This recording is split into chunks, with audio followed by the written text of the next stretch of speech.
Otro día más y quitamos a Fallando Eurovisión y entramos na década con más sombreres, los años 80.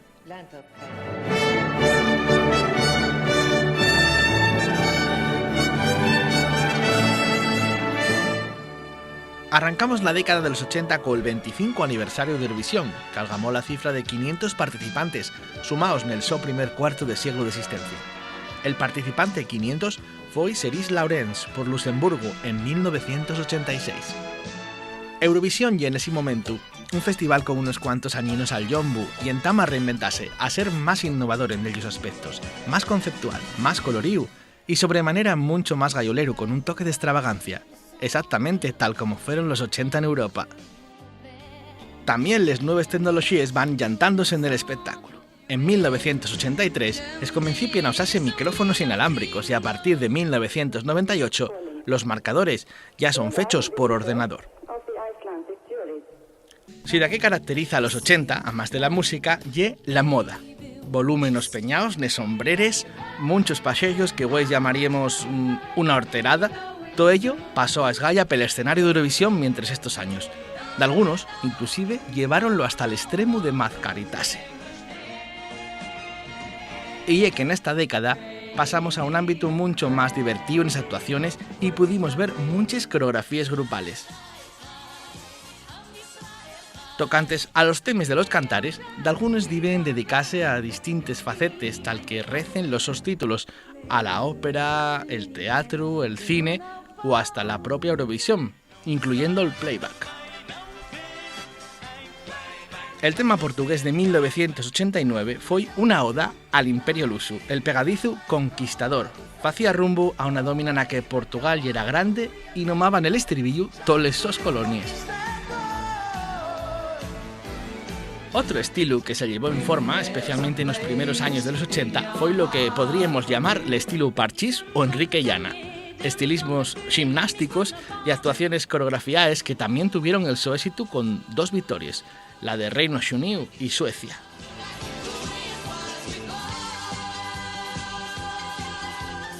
El grupo Backfish creóse especialmente para ir al festival y tal fue el su éxito internacional con ese cantar que siguieron la su carrera convirtiéndose en uno de los grupos más vendidos de la década en Reino Unido.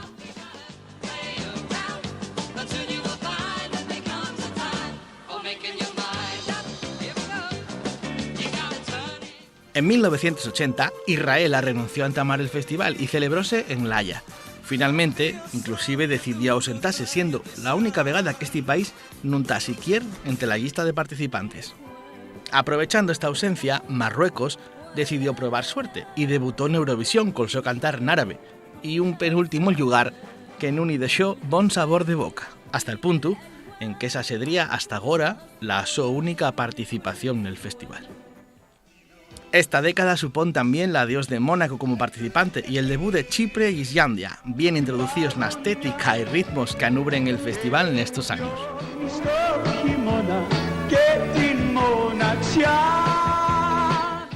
Y en esta década tenemos las primeras victorias de Alemania Occidental y Bélgica.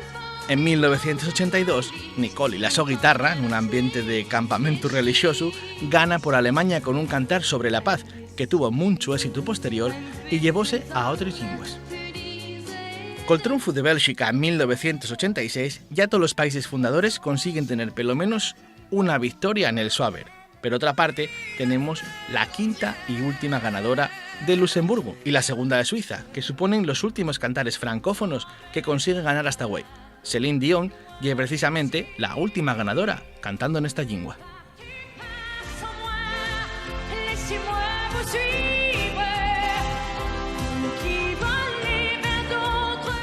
Los escenarios de esta década son abondo llamativos por lo distinto y vanguardista de los sus diseños. Incluyen tubos de luces como en los cuadrados que visten el fondo en 1983, coloridos tubos de neón como en 1989 o formas geométricas y luces láser como en el 87. El escenario de 1986, festival celebrado en Bergen, Noruega, está inspirado en icebergs y cristales de hielo, muy al estilo Frozen. El de 1988, por la su parte, lleva una cuadrícula de tubos de neón diseñada específicamente para dar fondura y crear un efecto visual de amplitud nun espacio que en realidad ya era bastante pequeño. Aunque de algún caso puntual vimos como años atrás hubo de algún cotruneño, cantante o corista, a lo largo de esta década fue más común y sucediéronse una serie de actuaciones con protagonistas de pocos años. Ese fue el caso de la representante de Francia en 1989, que tenía nada más 11 añinos. A piques de cumplir 12 actuó el componente masculino del dúo israelí de ese mismo año. En 1988 tenemos un dúo madre-filla representando a Alemania al piano. La filla tenía 14 años y otra filla, pero con nada más 9 en este caso, fue la corista en actuación danesa de 1985. El éxito de esta generación llegó en el 86, cuando Sandra King representa a Bélgica con 13 años y lleva la victoria por primera vegada para el país. Y va a ser ya siempre la ganadora más moza, ya que justo en 1990 establece un mínimo de edad de 16 años para poder participar en este festival. Más pa'lantre, en 2003, creóse el Festival de Eurovisión Junior, en el que pueden actuar los artistas menores de 16 años. Como ya comentemos, la televisión yugoslava presenta en estos años cantares en estas distintas lenguas oficiales, esloveno, serbio, bosnio o croata, según la procedencia de sus participantes. Aunque malapenes un par de años después, Yugoslavia viviría el conflicto que termina con la dixebra de las distintas repúblicas, en 1989 consiguen la su primer y única victoria como país único. Fue cantando en croata, un cantar con título en inglés, Rock Me. Otros países que respeten bien la pluralidad lingüística son Bélgica y Suiza. En el caso de Bélgica, las participaciones alternan cada año, entamándose por la televisión francófona o la flamenca.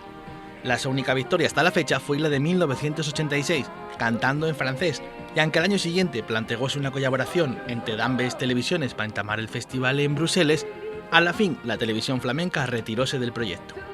Llama la atención que las únicas vegaes hasta 2005 que Bélgica se decantó por interpretar los cantares en inglés fueron todos por decisión de la televisión flamenca. De la su parte, Suiza, en el que cada una de las televisiones propone cantares para la preselección, va alternando el italiano, el alemán y el francés. Nada más en 1989 pudimos escuchar un cantar en romanche o rético, la so lingua con menos falantes, precisamente en la edición entamada en Suiza. Mientras, y con la llegada de la democracia a España en los 80, como hasta ahora, siguen sin poder sentirse otra lengua de España distinta del castellán representando a televisión española. Este ambiente gallolero del que falamos nótase non solo ya en las actuaciones, sino también en la Green Room, el cuarto verde, donde podemos ver a los participantes celebrar eufóricamente los puntos entre copes de champán. Los presentadores tienen también un mayor protagonismo para dar dinamismo a la gala. Por caso, en 1980, cada país lleva el su propio presentador para introducir las actuaciones en esos respectivos lingües. En otros años, los y les presentadores son también cantantes que se encarguen de abrir les gales con una actuación en antes de dirigirse al público, o inclusive protagonicen de algún momento que pasaría a la historia, como cuando en 1985 la presentadora pierde parte del su vestido con el consecuente plasmo del público, resultando a la fin uno de los cambios de vestuario más emblemáticos de la historia de Eurovisión.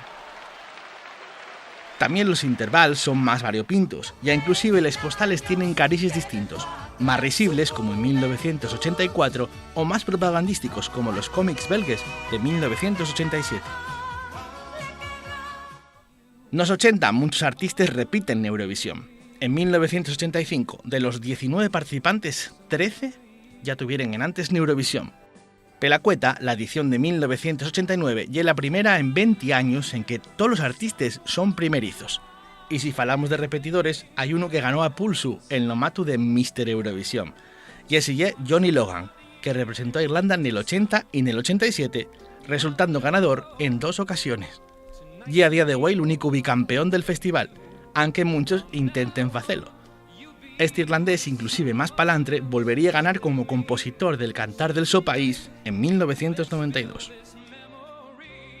Otra ganadora célebre fue la de 1988. Una entonces desconocida Céline Dion llega desde Canadá para presentarse ante el público europeo bajo la bandera de Suiza. La su victoria en extremis fue quizás la más emocionante de las votaciones eurovisives. El último país en votar, Yugoslavia, dio 6 puntos, quedando nada más un penriba del Reino Unido. el público espera que los británicos reciban algún punto y van reaccionando cada vegada más entusiasmado al ver que esto non lle asina. Johnny Logan y Celine Dion protagonizaron las aperturas de los siguientes festivales como ganadores, en el que Celine presentó el su primer single en inglés en toda Europa. Aunque para ceremonia de apertura, la de 1983, que como si de las Olimpiadas se tratara, va recibiendo a todos los participantes sobre el escenario, de algo que en estos últimos años volvió a hacerse.